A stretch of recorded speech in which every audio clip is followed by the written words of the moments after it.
में कर रही है।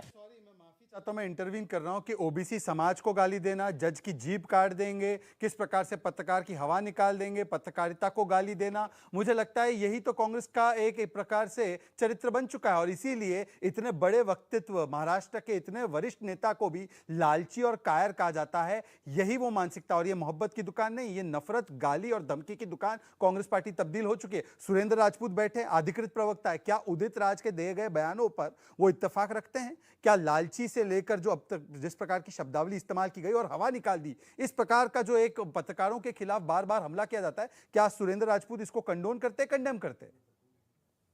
ठीक है, मुझे लगता है वो विषय नहीं है, विषय पर हम आते हैं। नहीं, मूल विषय यही है ना कि बात कोई रखे तो लालची आप अपने अलाय को भी बोल देते हैं। मुझे लगता है अपने घर में किसी से झगड़ के बैठे होंगे जो इस तरह की शब्दावली का इस्तेमाल कर रहे हैं। लेकिन मुझे मैं सुरेंद्र राजपूत के पास जाऊंगा, लेकिन उससे पहले मुझे शुभराष्ट्रा के पास जाना है। जानी मानी राजनीतिक विश्लेषक है शुभराष्ट्रा, आप लेखिका भी हैं।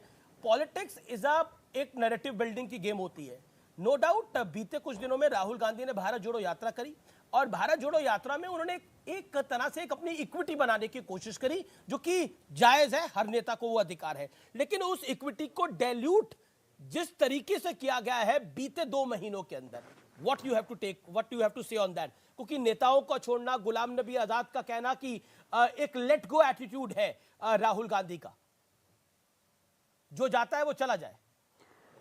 आमिश जी, बहुत ही व्यापक रूप में आपने सवाल पूछा है, लेकिन जिस संदर्भ में बात हो रही है उससे और आज की का जो घटनाक्रम हुआ आपके शो पे, उस सबको जोड़ करके मैं कुछ बातें कहना चाहती हूँ। देखिए, राजनीति, सही बात है, नैरेटिव बिल्डिंग का खेल है, नैरेटिव बहुत इंपॉर्टेंट होता है पॉलिटिक्स में।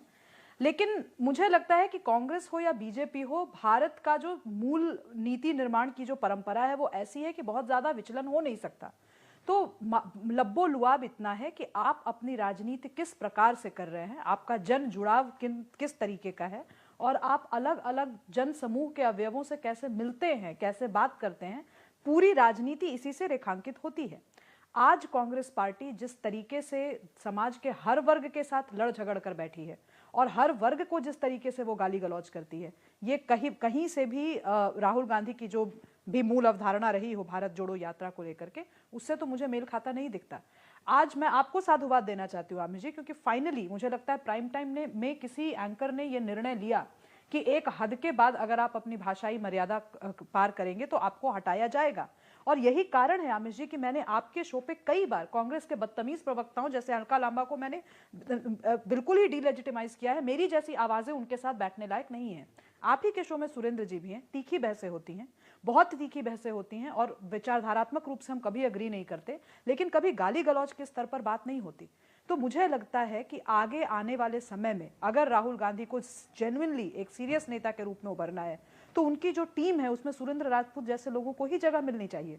क्योंकि अगर आप उदित राज जैसे गुंडे या अलका लांबा जैसे गुंडों को, मवालियों को बिठा करके रखेंगे, सुप्रिया श्रीनेत जैसी बदजुबान औरतों को बिठा कर रखेंगे, तो आपकी पार्टी का जो लोग, हमारे जैसे लोग, जो सही में हम लोग स्वतंत्र लोग हैं जी। और हम चाहते हैं कि हम कांग्रेस पार्टी को वोट दें, लेकिन कारण तो बताए कोई।